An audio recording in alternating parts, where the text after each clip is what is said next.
전의 쇼츠에서 이어집니다. 부부간에 동거 의무는 있기 때문에 동거 심판 청구라는 것은 있어요.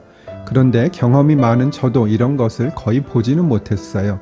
하여간 이론상은 가능하고 받아들여질 수도 있겠지요.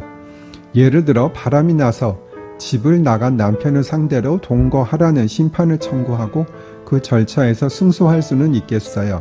그러나 만약 남편이 동거를 안 한다고 해서 집행관을 통해서 강제로 잡아오게 하거나 집에 가두어 놓거나 그렇게 할 수는 없는 것이에요.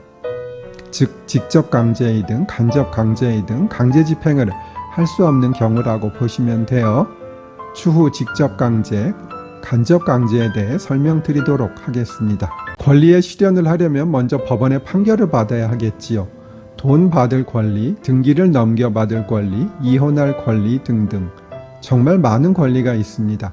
그렇지만 판결에서 이긴다 하더라도 강제 집행이라는 별도의 절차를 거쳐야 합니다. 판결문에서 권리가 100억 원이 인정되었다 하더라도 만약 피고가 돈이 전혀 없다면 그 판결문은 판결을 하신 판사님께는 죄송한 말씀입니다만 사실상 휴지와 다름이 없는 것이에요.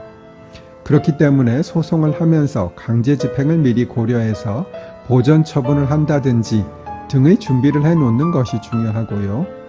이런 부분이 법조인으로서의 오랜 경험이 그 빛을 발할 수 있는 부분이 되는 것입니다. 사건을 종결하고 나면 여러 가지 후속 절차가 등장합니다. 예를 들어 드릴게요. 돈을 받는 판결이 선고되었다면 상대방에게 연락해서 지급을 촉구하는 것, 돈을 주어야 할 상황이라면 상대방에게 연락해서 계좌 번호를 알아내는 것, 가압류, 가처분 등이 있다면 판결 결과에 따라 그것을 없애는 일, 판결에 따라 이행을 하겠지만 조금은 시간을 달라 하는 경우에 그런 의사의 전달. 사실 이런 일은 정말 엄청 많긴 합니다.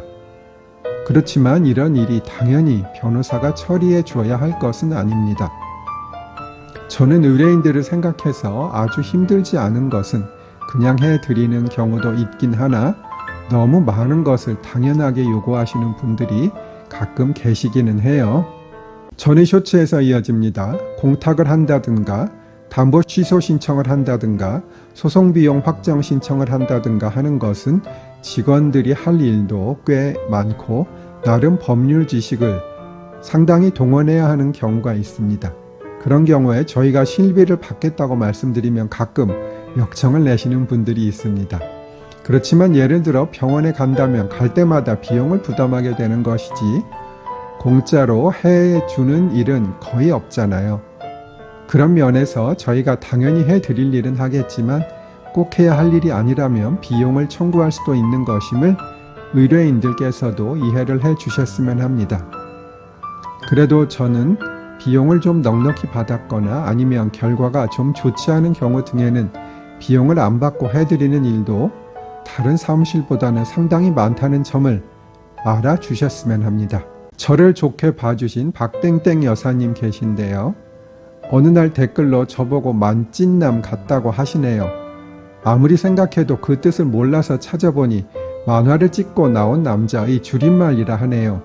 나무 위키를 찾아보니 만화에서나 볼만한 뛰어난 외모를 가졌거나 재능을 다 가졌다는 등 만화 캐릭터와 싱크로율이 매우 높은 사람에게 쓰는 신조어라고 합니다.